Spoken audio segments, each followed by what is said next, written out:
الحمد لله رب العالمين، الصلاة والسلام على الصادق الأمين نبينا محمد وعلى آله وصحبه أجمعين. أما بعد، Ramadhan, mwezi ambao mwanzo wake hadi mwisho wake ni kheri tupu, mwezi ambao ndugu zangu Waislamu una ibada ambayo haipatikani mwezi mwingine wote isipokuwa mwezi huu, ikiwemo ibada ya saum ya Ramadhan, ikiwemo ibada ya salatu tarawih, na hata ukiwemo usiku wenye cheo, usiku wa Lailatul Qadr. Huu ndio mwezi ambao Allah subhanahu wa ta'ala ameutukuza akaufanya kuwa ndio mwezi ambao Qur'an iliteremka ndani. Mwanzo wa Mtume sallallahu alaihi wasallam kupewa utume na kuteremshiwa na Jibril Qur'an ilikuwa ndani ya mwezi wa Ramadhani, lakini hata Qur'an yenyewe ilipokuwa imehifadhiwa katika Lauhul Mahfudh ikateremshwa mpaka mbingu ya dunia, ilikuwa shughuli yote hiyo ndani ya mwezi huu mtukufu wa Ramadhani. Kwa hivyo yatakiwa Muislamu anapofikiwa na mwezi huu aweze kujua ya kuwa Allah subhanahu wa ta'ala amempendelea kheri kubwa sana. Sasa yeye ni ajitahidi ili aweze kupata kheri hizo insha Allah. Kwa kuwa bado tuko mwanzo wa mwezi huu mtukufu wa Ramadhan, leo insha Allah nitazungumzia kuhusu kuhimiza nafsi yangu na hata ndugu zangu Waislamu kuhusu ibada ya kuisoma Qur'an, kuhusu ibada ya kuisoma Qur'an. Ndugu zangu Waislamu, kama nilivyotangulia kusema ya kuwa Qur'an imefungamanishwa na mwezi huu. Allah subhanahu wa ta'ala akasema, shahru ramadhana alladhi unzila fihi alquran hudan linnasi wa bayyinatin min alhuda walfurqan. Allah anasema mwezi wa Ramadhani, mwezi ambao ndio ndani yake kuliteremshwa Qur'an, Qur'an ambayo ni uongofu ambao bila shaka Qur'an hii inaongoza watu na Waislamu njia ya sawa na njia ya haki ambayo wanatakiwa ifuate. Wabayinati min alhuda walfurqan, lakini pia Qur'an inabainisha uongofu na inabainisha kati ya haki na batil, ili Muislamu aweze kufuata njia sawa na achane na njia ambayo si sawa. Kwa hivyo Qur'an, ndugu zangu Waislamu, ndio kitabu ambacho Waislamu wanajivunia kuwa nacho katika dini yao, kwa kuwa ndio kitabu pekee katika vitabu vya Allah ambacho Allah subhanahu wa ta'ala amekisifu akasema ya kuwa hakina shaka ndani yake, hakina shaka ndani yake, na wala hakuna yeyote anayeweza kuingiza kosa lolote ndani ya Qur'an, na wala hakuna jini au majini wote na mwanadamu au mwanadamu wote hata wakusanyika wanaoweza kuleta mfano wa Qur'an. Kwa ni kitabu ambacho Allah subhanahu wa ta'ala mwenyewe amechukua jukumu la kuhifadhi kitabu hicho, ili Waislamu dini yao ihifadhike, ya kuwa anayetaka kuifata dini ya Uislamu kisawasawa ana kitabu ambacho akikifata atakuwa bila shaka anafata njia sawa. Mtume sallallahu alaihi wasallam kila mwezi wa Ramadhani alikuwa anaisoma Qur'an. Hadithi iliyopokewa na Ibn Abbas radhiyallahu anhuma qala, anasema sahaba huyo Ibn Abbas, kana Rasulullah sallallahu alaihi wasallam ajwada an-nas, alikuwa Mtume rehma na amani zuji yake ni mkarimu katika watu. Anukilinganisha ukarimu ambao walikuwa nao watu wote zama za Mtume alikuwa ni mkarimu kuwazidi. Wa kana ajwada ma yakunu fi Ramadhan, lakini Mtume sallallahu alaihi wasallama alikuwa anazidi kuliko alivyokuwa kabla Ramadhani. Ndani ya Ramadhani alikuwa anazidi kuwa mkarimu zaidi. Hina yalqahu Jibril, Ibn Abbas anasema Ramadhan ambao ndio mwezi ambao ndani yake Mtume sallallahu alayhi wasallam alikuwa akikutana na Jibril.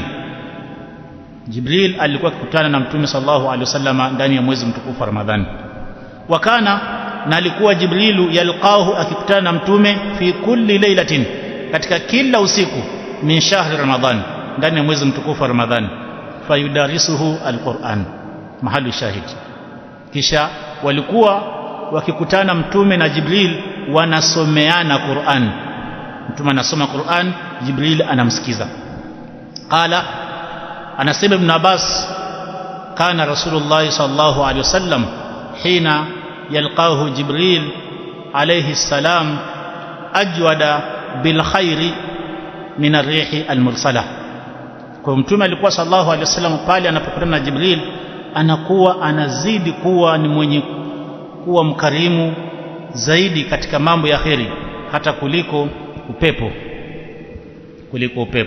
ambao huwa umebeba kheri, pepo ambao ni mvua, pepo wakati wa kilimo. Hii ni hadithi ambayo yaonesha ya kuwa Mtume alikuwa ndani ya mwezi mtukufu wa Ramadhani akijitahidi sana kuisoma Qur'an.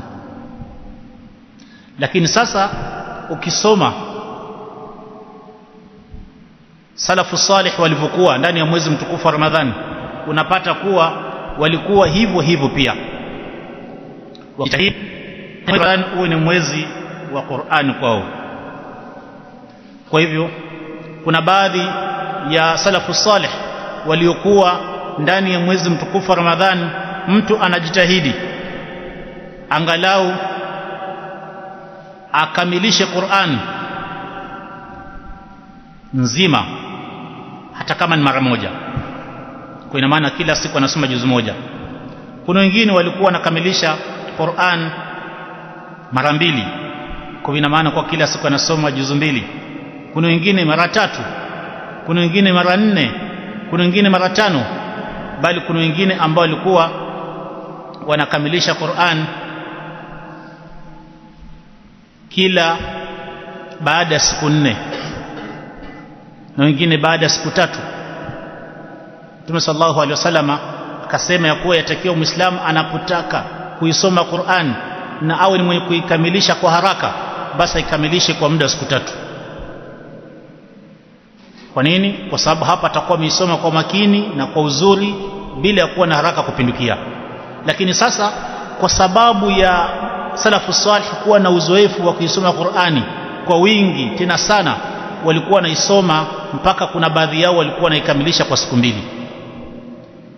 Yani kila baada ya siku 2 anakamilisha Qur'an, na kuna baadhi yao kila siku anahakisha kuwa anakamilisha Qur'an. Kuna baadhi ya Waislamu ukimwambia kuwa salafu salih anakamilisha Qur'an kwa siku moja, anashangaa itawezekanaje, kwani alikuwa anaisomaje Qur'an?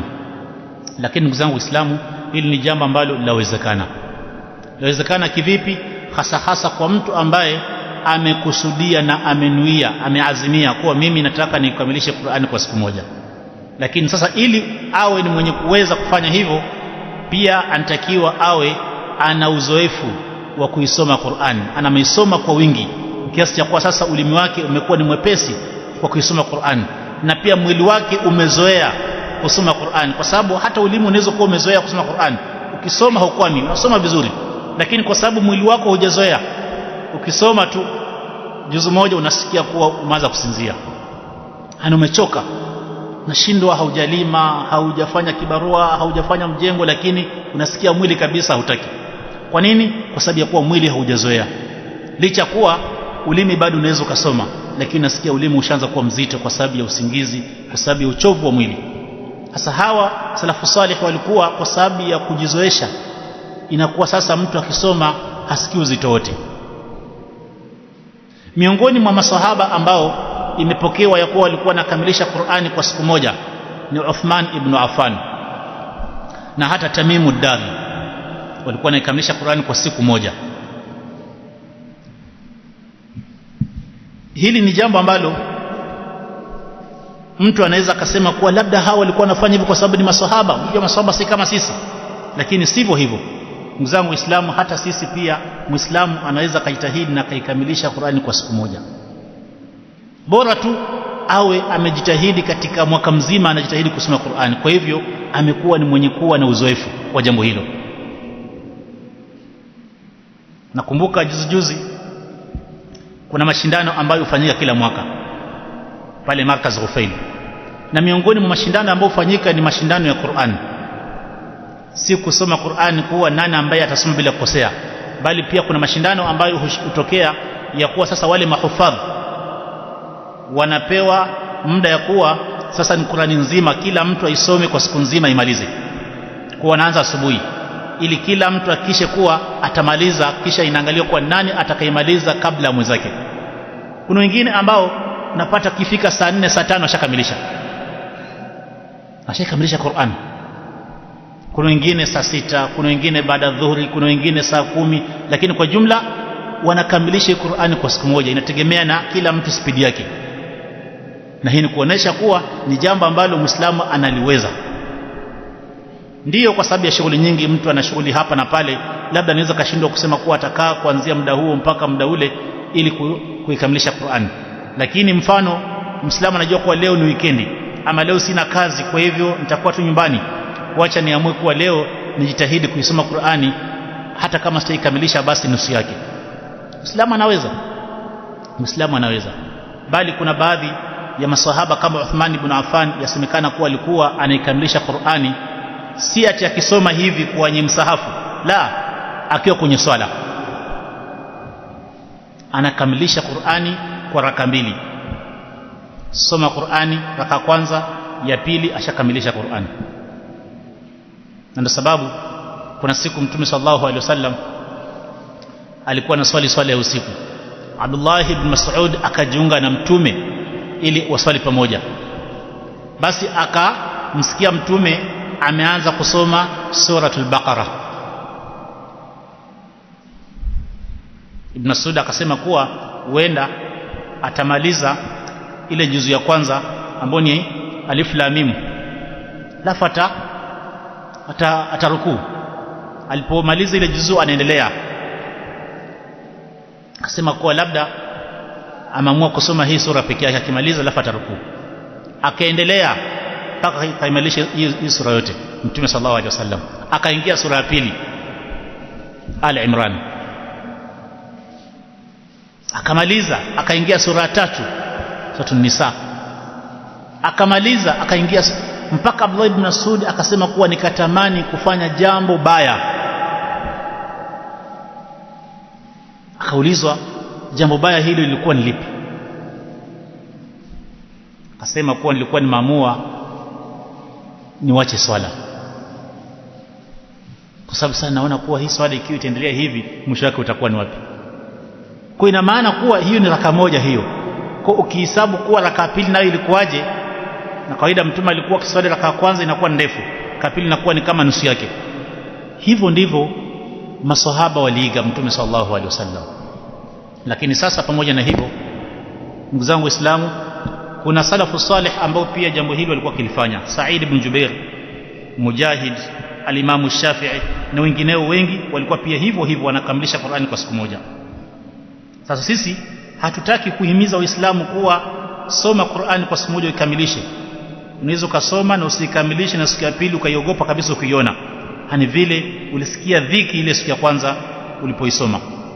Lakini sasa Mtume sallallahu alaihi wasallama kama alipopokea Aisha radhiallahu anha, anasema kuwa Mtume sallallahu alaihi wasallam alikuwa akipenda akifanya ibada yote au ni mwenye kuifanya ibada hiyo na adumu nayo, si siku moja alafu iache. Kwa ndio sababu utapata kuwa salafu salih walikuwa wamejiwekea taratibu ya kuwa mimi kila siku nitakuwa hii ndio kiwango changu, hichi ndio kiwango changu cha kusoma Qur'an hizi. Kwa kuna yule ambaye amejiwekea kuwa kila siku takisha kuwa lazima nikamilishe juzu moja. Hiyo amejiwekea mwenyewe, si lazima mbele ya Allah, lakini mwenyewe amejiwekea lazima hiyo. Kwa hivyo unapata kuwa amejiwekea taratibu, asubuhi nitakuwa nasoma kiwango hichi, kisha nitakamilisha baada asr ama jioni, na akiwa amekosa kukamilisha ataamua hata kama ni baada isha kabla kulala akamilisha lafsa ndakalali. Kwa kuna Uislamu ambao umejizoesha hivyo, na kwa hakika ni jambo ambalo sasa washalizoea. Sasa ikija mwezi wa Ramadhani wanakuwa ni wenye kuzidisha zaidi kuliko wanavyofanya miezi mingine. Hivyo ndivyo tunatakiwa sisi pia tufanye. Sasa tukianza kuzungumzia kuhusu, ndugu zangu Waislamu, fadla ya Qur'an, Mtume sallallahu alayhi wasallama anasema kwa hadithi iliyopokewa na Uthman ibn Affan radhiyallahu anhu, qala Rasulullah sallallahu alayhi wasallam, alisema Mtume, rehma na amani ziji yake, khairukum, mbora wenyu, man taallama alqur'ana wa 'allama, ni yule atakayeisoma Qur'an. Hii taallama si kuisoma kwa kuwa umeshia Qur'an unaisoma, hiyo ni qaraa. Taallama maana yake ni kujifunza. Mtu ambaye haijui kabisa kuisoma Qur'an akaenda madrasa akasomeshwa kaida, kisha baadaye akaanza kusomeshwa Qur'ani kuanzia mwanzo hadi mwisho, akawa sana anajua kusoma, huyo ndio mtu bora zaidi. Kisha wa'allamahu, na yeye pia akafunza mwenzake asiyejua Qur'an, ili iwe ni sadaka jaria kwake. Kwa nini iwe ni bora kwa mtu anatakaisoma Qur'an? Ni kwa sababu ya kuwa sasa akishajua kuisoma atakuwa sasa anaweza akaisoma bila tatizo, na ndivyo inavyotakiwa, kwa kuwa Muislamu anatakiwa awe anajua kuisoma Qur'an kiasi cha kuwa akisoma anaisoma vizuri. Mtume sallallahu alaihi wasallam akaeleza sasa kwa yule ambaye sasa ashajifunza Qur'an na ashajua kuisoma, je, akiisoma daraja yake itakuwa ni gani? Hadithi iliyopokewa na Aisha radhiyallahu anha qalat, qala Rasulullah sallallahu alaihi wasallam, alisema Mtume, rehma na amani ziji yake, alladhi yaqra'u alqur'ana, yule ambaye ataisoma Qur'an, wa huwa mahirun bihi, na yeye ni hodari, anajua vizuri kuisoma Qur'an. Anaposoma kila harfi anaipa haki yake, anaisoma kwa tartil, anasoma kwa kupamba sauti. Mtume anasema daraja yake ma'as safaratil kiramil barara, siku ya kiyama ataekwa daraja sawa na wale malaika wenye kuandika wahi, maneno ya Allah. Walladhi yaqra'u alquran, ama yule ambaye hajajua kuisoma Qur'ani vizuri, kwa kisoma anasoma akikwama, Mtume anasema wayatata'u fihi, akawa anapoisoma Qur'an anakwama. Kule kukwama kuna maana mbili, ima ni kwa sababu ya kuwa haijui vizuri kusoma Qur'an, kwa hiyo kuna baadhi ya sehemu zinamshinda mpaka angangane ndio asome vizuri hiyo kalima, kwa sababu ya vile bado hajajua kusoma Qur'an. Lakini wakati mwingine anajua kuisoma, lakini anapata shida kuisoma Qur'an kwa sababu ya uzito wa ulimi wake kimaumbile, kwa hivyo ana kama kigugumizi, vitu kama hivyo. Hasa Mtume anasema licha ya kuwa ana uzito kwa sababu moja ama nyingine, lakini hivyo hivyo anajitahidi kuisoma Qur'an. Mtume anasema wa huwa alayhi shaqun, na hiyo Qur'an kwake yeye ni nzito, lahu ajrani. Mtume anasema mtu huyu atakuwa na malipo mara mbili. Malipo ya kwanza ni zile thawabu za kuisoma Qur'an, na malipo ya pili ni ile juhudi anayoifanya kwa ajili ya kuisoma Qur'an, angalau pia apate thawabu hizo. Hadithi mpokewa na Imam al-Bukhari na Muslim. Je, malipo ya kuisoma Qur'ani tu kwa yule ambaye atakaisoma ni yapi? Hadithi iliyopokewa na Abdullah ibn Mas'ud radhiyallahu anhu, anasema qala Rasulullah sallallahu alaihi wasallam, alisema Mtume, rehma na amani ziji yake, man qaraa harfan min kitabillah, atakayesoma herufi moja tu katika Qur'an, kitabu cha Allah, falahu hasanatun wal hasanatu bi'ashri amthaliha, anaandikiwa kuwa amefanya wema mmoja, kisha huo wema mmoja kwa kuwa ni herufi moja anaandikiwa thawabu 10 mara 10 yake. Mtume akasema la aqulu alif lam mim harf, Mtume akasema sisemi ya kuwa unaposoma alif lam mim ni herufi moja, bal alifun harfun wa lamun harfun wa mimun harfun, bali unaposoma alif lam mim hapo umesoma herufi 3. Kuna alif ni herufi, kuna lam ni herufi, na kuna mim ni herufi, kwa tayari hapo na thawabu 30. je, kwa yule atakayesoma Fatiha nzima aimalize ni herufi ngapi? Kisha ufanye times 10. Na je, yule atakayesoma juzu nzima ana thawabu ngapi? Na atakayesoma juzu mbili ni thawabu ngapi? Kwa ina maana kuwa katika ulimwengu mzima hakuna kitabu chochote ambacho Muislamu akikisoma anapata thawabu zaidi ya kusoma Qur'an.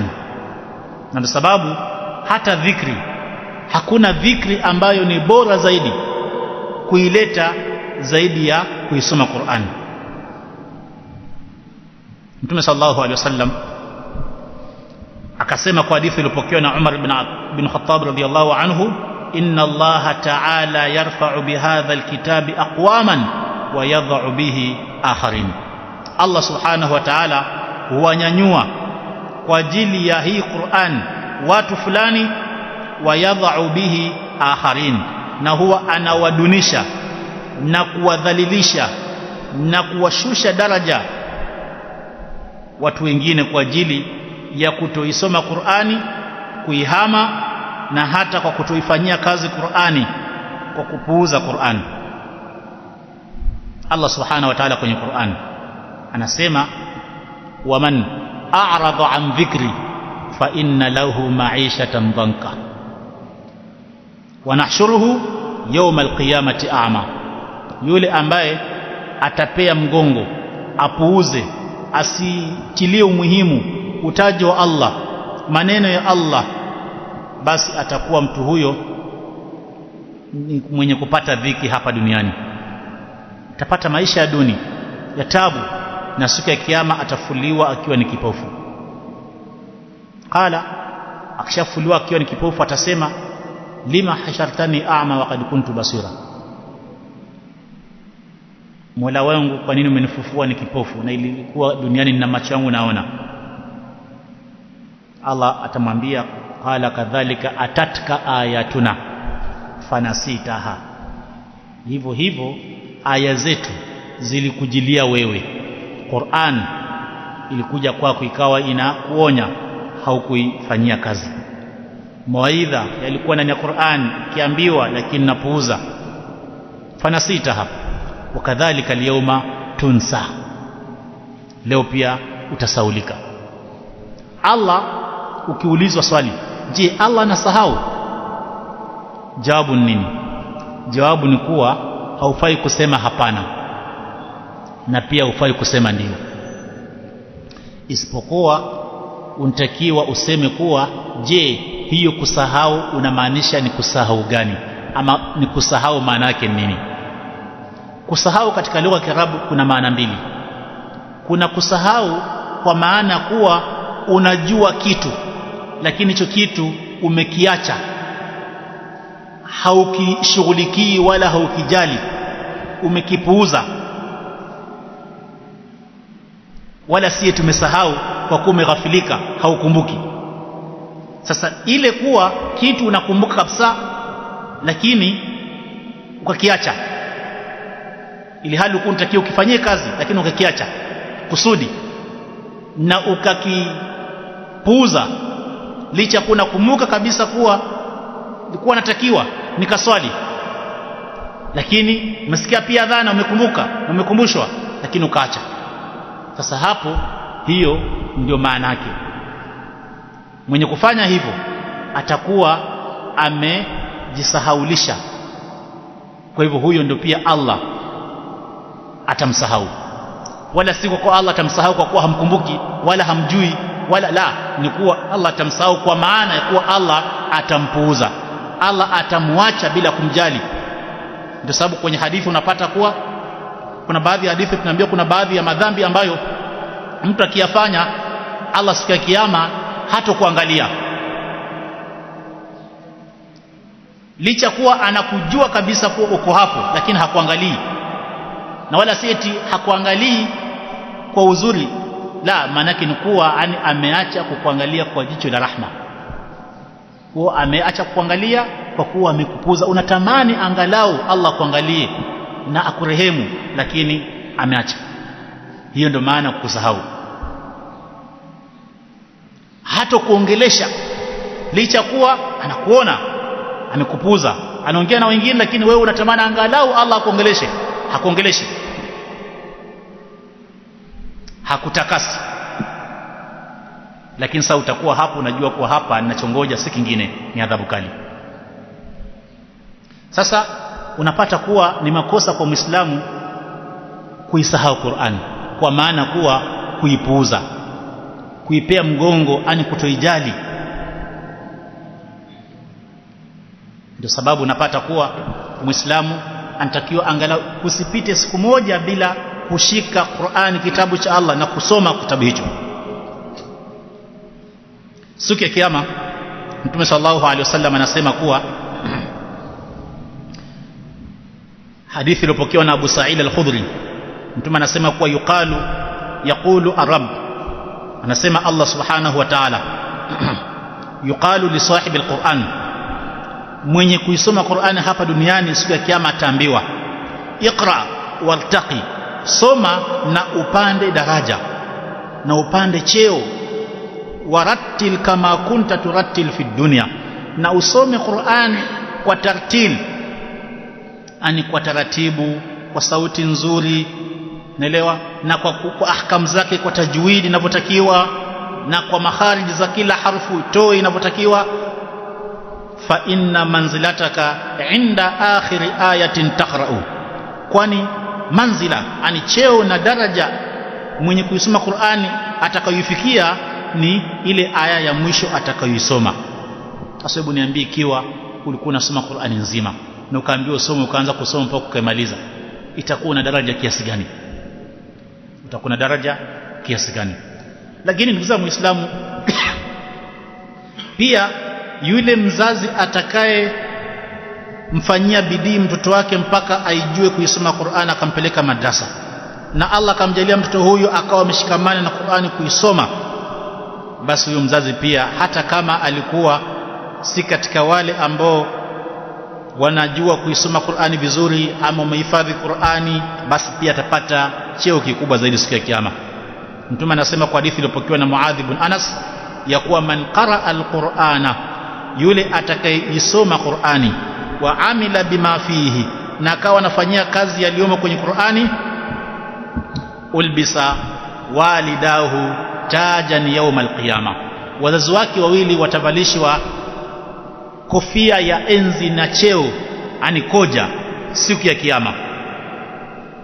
Dhauhu, mwangaza wake na nuru yake, ahsanu min dhawi shamsi fi buyuti dunya, ni nzuri kuliko ule mwangaza wa jua katika nyumba za kidunia, tunapokuwa katika nyumba za kidunia mchana.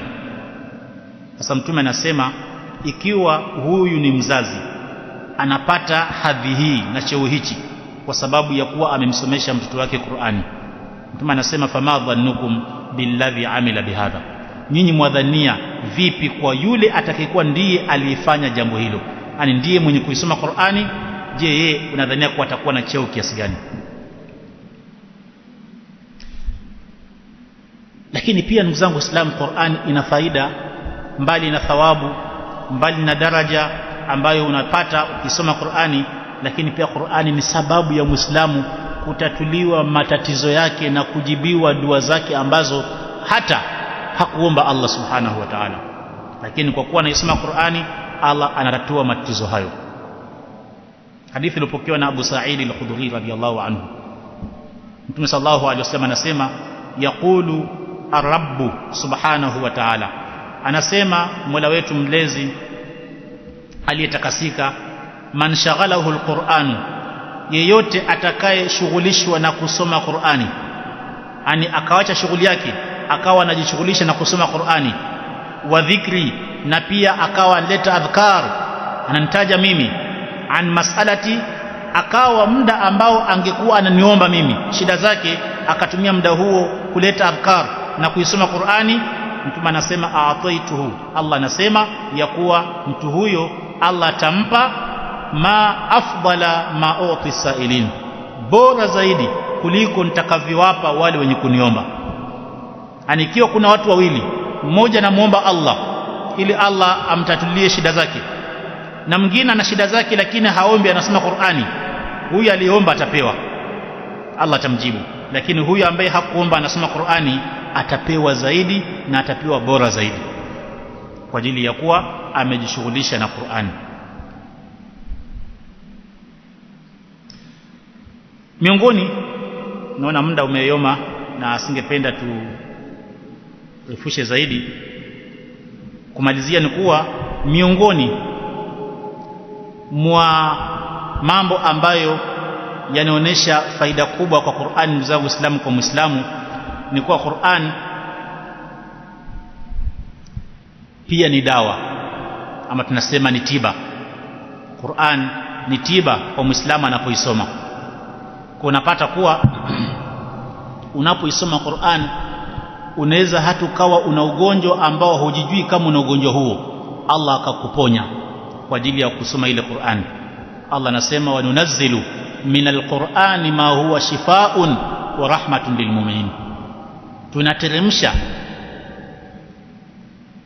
katika Qur'ani aya ambazo ni ponyo na ni tiba, ni shifa kwa waumini. Hii tiba ni tiba mara mbili. Tiba ya kwanza ni tiba ya moyo, ya kuwa ukisoma Qur'ani moyo wako unalainika, hata kama ulikuwa umesusua moyo wako unalainika. Ukisoma Qur'ani Allah anakupa muongozo, anakuepusha na maasi. Lakini hivyo hivyo ukisoma Qur'ani pia hata mwili wako, ikiwa ulikuwa una maumivu ambayo maumivu hayo ni ugonjwa wa kimwili wala si wa kiroho, pia Qur'ani ni tiba. Qur'ani ni tiba. Kwa ndugu zangu Waislamu, yatakiwa tuisome Qur'ani sana. Qur'an ndio mwongozo wa Waislamu wote. Qur'an kama tulivyosema ndio tiba kwa Muislamu, tiba ya moyo na tiba ya hata ya mwili. Lakini Qur'ani pia ukisoma, ndugu zangu Waislamu, ni baraka katika maisha yako, kwa zile khairi nyingi zinazopatikana kwa kusoma Qur'an, unapata baraka katika maisha yako. Lakini pia Qur'an, ndugu zangu Waislamu, ni nuru. Allah subhanahu wa ta'ala ameisifu Qur'an ya kuwa ni nuru. Nuru unaipata katika moyo wako, unaacha moyo wako unakuwa nini? Unaacha kuwa na giza. Lakini pia unapata nuru katika maisha yako, unapata hidayah. Lakini pia unapata nuru siku ya kiyama. Hivyo ndugu zangu Waislamu, Qur'an ni kinga. Qur'an ni kinga. Mtume sallallahu alaihi wasallam anasema kuwa mashetani hawakai katika nyumba ambayo mtu anasoma ndani suratul Baqara. Wachawi hawawezani na mwenye kuisoma suratul Baqara. Abu Huraira radhiallahu anhu akaambiwa na shetani ya kuwa ukienda kulala usiache kusoma ayatul kursi. Ukisoma shetani hatokukurubia. Lakini wakati huo shetani akimwambia Abu Huraira, alikuwa amejibadilisha katika umbile la mwanadamu, mzee mmoja hivi. Abu Huraira alipoenda kumwambia Mtume akamwambia kwa sadaka, akawa huwa kadhubun. Huyu alikwambia hayo maneno amekwambia ukweli, ya kuwa kweli ukisoma Qur'an ukasoma aya hiyo unapoenda kulala shetani haukaribii. Lakini huyu alikwambia, licha kwa amekwambia ukweli kwa hilo, lakini yeye ni muongo sana, kwa sababu yeye ni ibilisi. Kwa ndugu zangu Waislamu, huu ndio ukweli. Allah subhanahu wa ta'ala anasema kwenye Qur'an, wa idha qara'ta al-Qur'an ja'alna bainaka wa baina alladhina la yu'minuna bil akhirati hijaban mastura.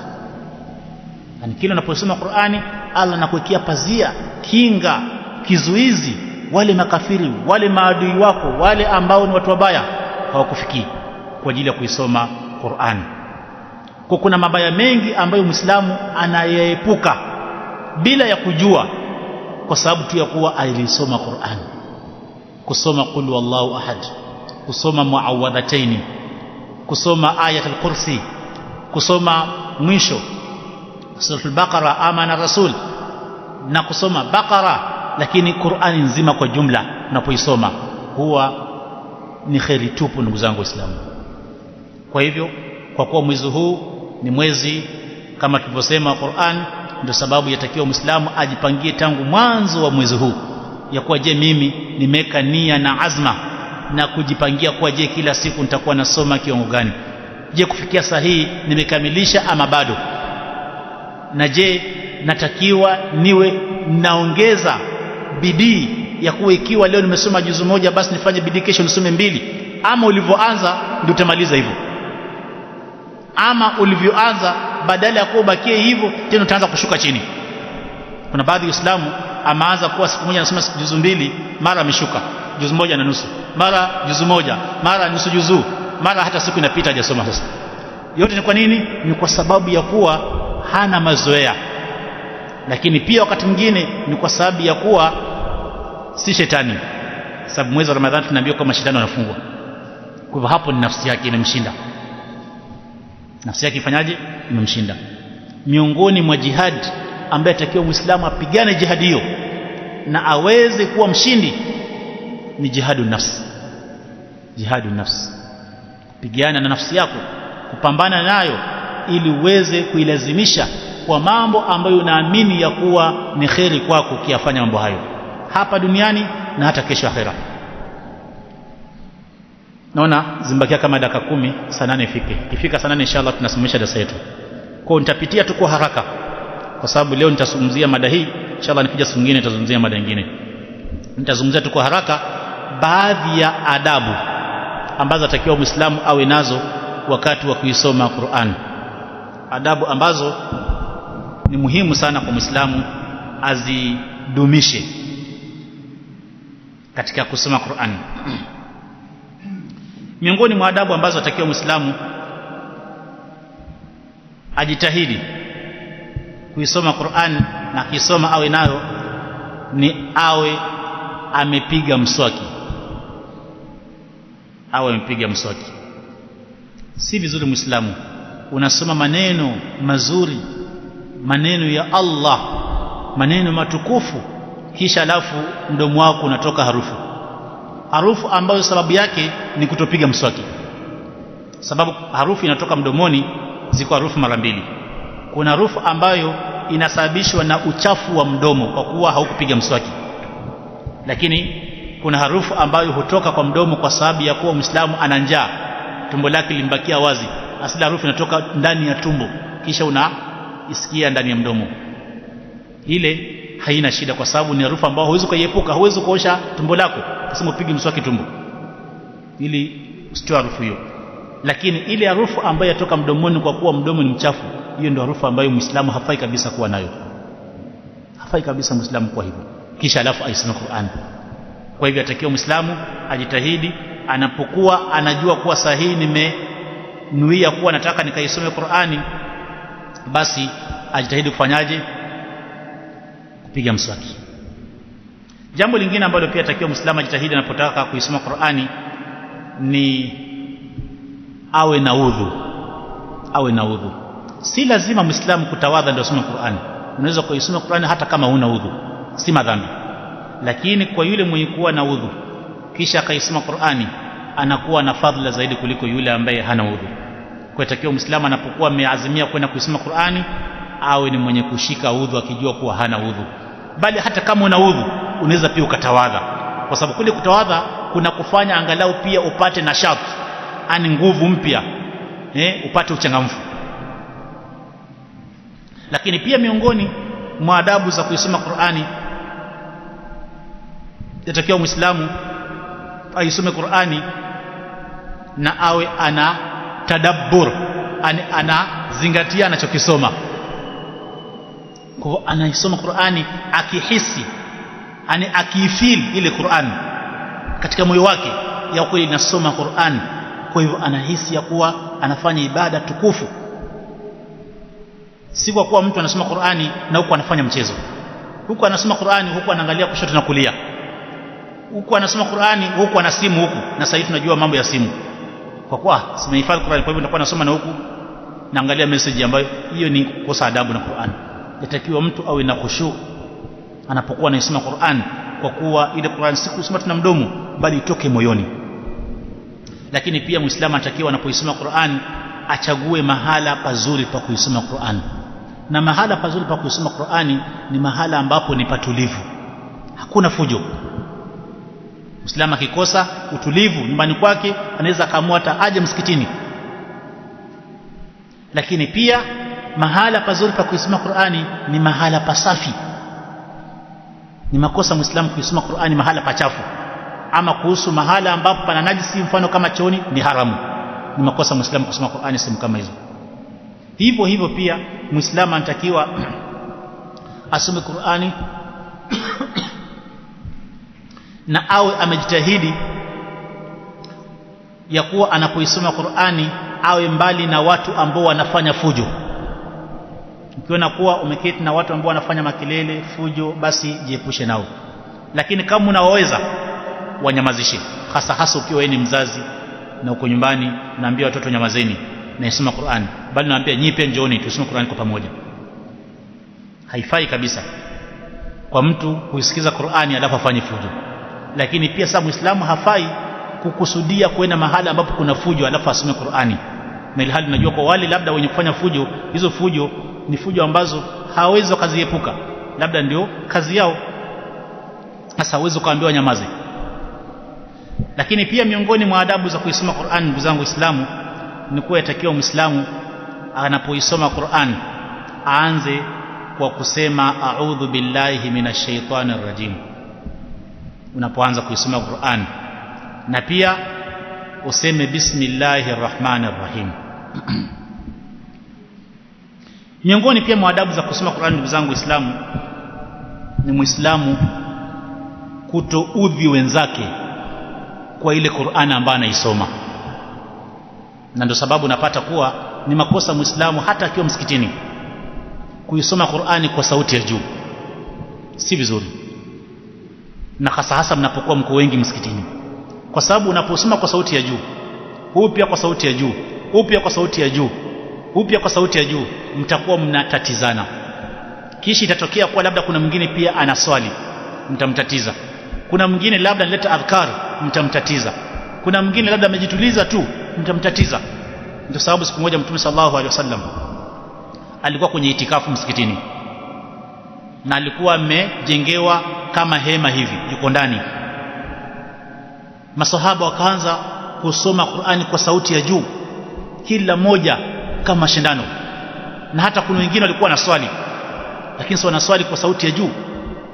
Mtume sallallahu alaihi wasallam akasema ya kuwa teremsheni sauti zenyu, someni kwa sauti ya chini, wala msiinue sauti, kila mtu kuinua sauti juu ya sauti ya mwenzake. Haifai Muislamu ya kuwa mwenzake anasoma, wewe pia unasoma. Sasa mwenzake anasoma kwa sauti ambayo ni ya taratibu, wewe unampandishia sauti. Si vizuri. Sawa muwe mko ndani ya swala, ama sawa muwe mko nje ya swala. Na hii hadithi ambayo Mtume alisema hivyo, maulama wanaichukulia mara mbili maana yake. Maana ya kwanza ni hiyo ambayo nimesema, ya kuwa yatakiwa Muislamu aisome Qur'ani kwa sauti ambayo hamuudhi mwenzake. Na hii ishe kutokea siku moja Mtume akawa anatembea usiku, akafika karibu na nyumba ya Bakar, akampata Bakar anasoma Qur'an, lakini kwa sauti ambayo mpaka upite karibu na mlango wake ama dirisha ndio ile sauti uisikie kwa mbali, lakini ukiwa mbali na nyumba yake usikie sauti hiyo. Lakini akaenda karibu na nyumba ya Umar, akasikia Umar amepandisha sauti kabisa. Mtume sallallahu alaihi wasallam kisha yake akawaeleza ya kuwa wewe Umar, sauti yako hiyo iteremshe chini kidogo. Lakini Mtume akamuuliza Umar, kwa nini usome kwa sauti ya juu hivyo? Umar akasema kuwa nasoma hivyo ili niamshe alilala.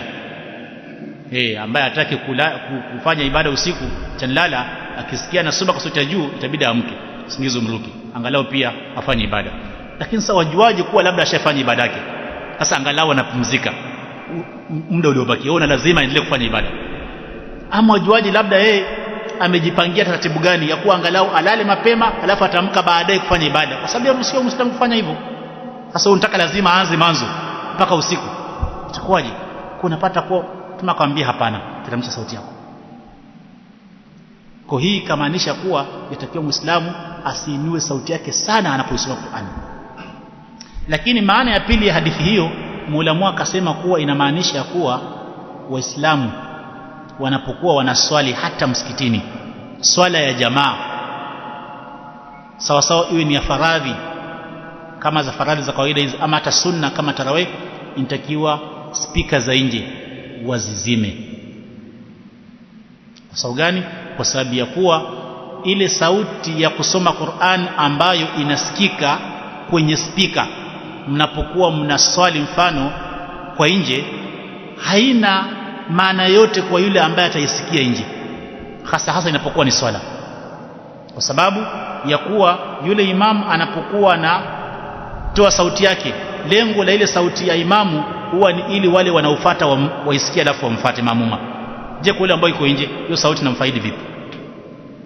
Kwa maulama wengi wa sunna ambao nimesikia kauli zao, wote wanasema hivyo ya kuwa inatakiwa wanaposwali Waislamu msikitini, spika za nje zisiwe wazi, iwe spika za ndani.